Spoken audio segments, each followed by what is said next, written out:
حجاج کرام سعودی حکومت آپ کو حرمین شریفین میں خوش آمدید کہتی ہیں۔ اعمال حج بہت آسان طریقے سے ادا کرنے کے لیے تمام تر سہولتیں پیش کرتے ہوئے خوشی ہوتی ہے۔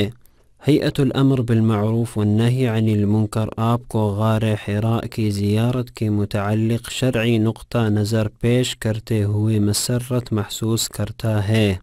غار حراء وہ پہاڑی ہیں جہاں پیارے پیغمبر صلی اللہ علیہ وسلم نبوت ملنے سے پہلے تشریف لے جاتے اور عبادت کرتے تھے۔ نبوت ملنے کے بعد پیارے پیغمبر صلی اللہ علیہ وسلم کا یا صحابہ کرام رضی اللہ عنہم کا عبادت کی نیت سے غار حراء پر جانا ہرگز ثابت نہیں ہے۔ یاد رہے ان مقامات کی زیارت نہ اعمال حج میں سے ہے اور نہ دینی عبادت ہے۔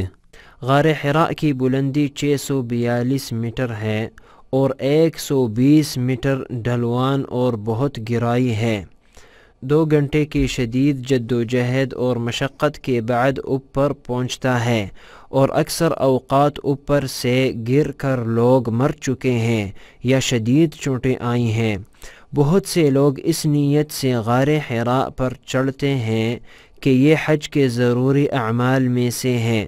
در حقیقت غار حراء پر چڑھنا شرعی عبادت میں شامل نہیں ہے، بلکہ جو لوگ عبادت کی نیت سے اوپر جاتے ہیں وہ رسول اللہ صلی اللہ علیہ وسلم اور صحابہ کرام رضی اللہ عنہم کی مخالفت کرتے ہیں۔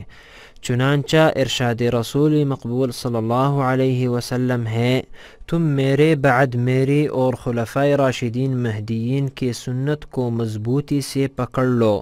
غار حراء کا منظر اوپر جا کر کرنے سے بہتر یہ ہے کہ نیچے سے ہی دیکھیں۔